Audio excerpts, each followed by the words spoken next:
Hey everyone, welcome to my first part of the how to rig video. This is my victim, the Airfix Albatross DVA.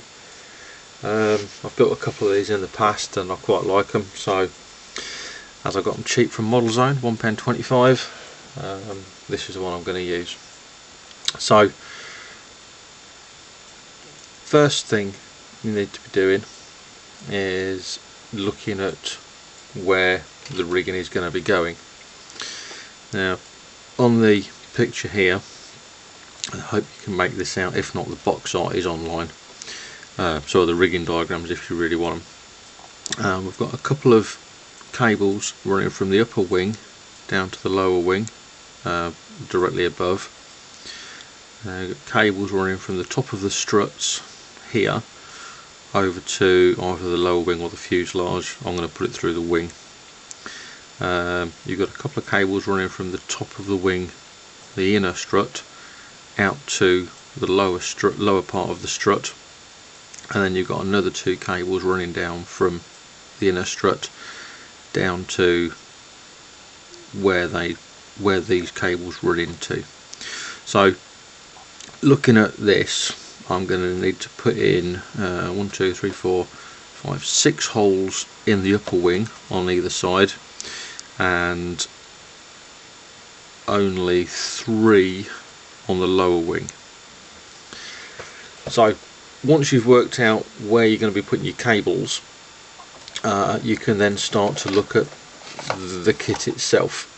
So I've made a bit of a start on this. As you can see, I've done some filling on some rather nasty sink marks. I've also assembled the fuselage, but I've not done anything else to it other than fill it. I've also put a hole in the bottom, so I'm going to have this one in flight. So with the upper wing, if you look at the upper wing and lower wing together, I'm going to have cables running from here and here down across to the lower wing, from the upper wing here and here down to the lower wing. And then there's going to be another 2 cables running out from here and here down to here on the lower wing. So I need to drill those. The way I do it is to drill right through the wing. The tools I'm going to be using for this are, I've got a set of micro drills and a pin vise. So twist it to open it up, get out the drill that you want. I'm going to use a 0.35mm bit. That goes in and tighten it up, and there we go.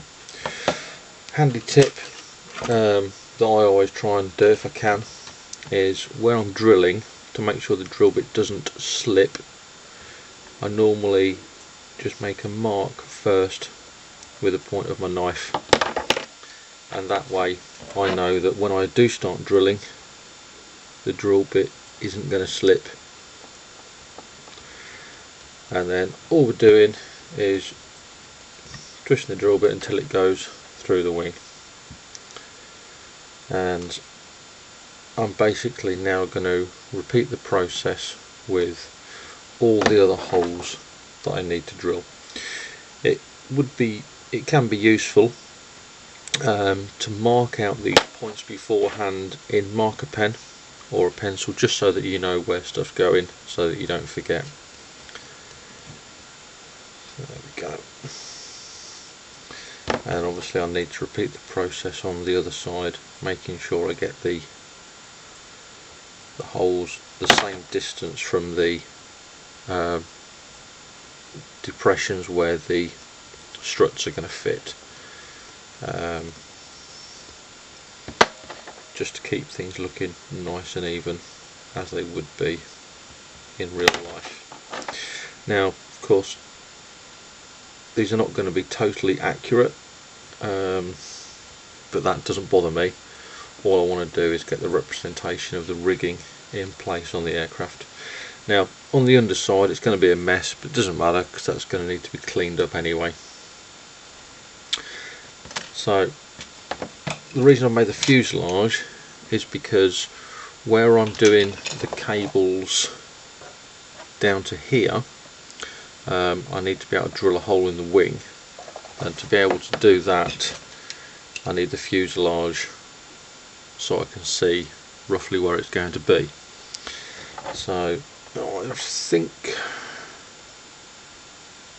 about there will do.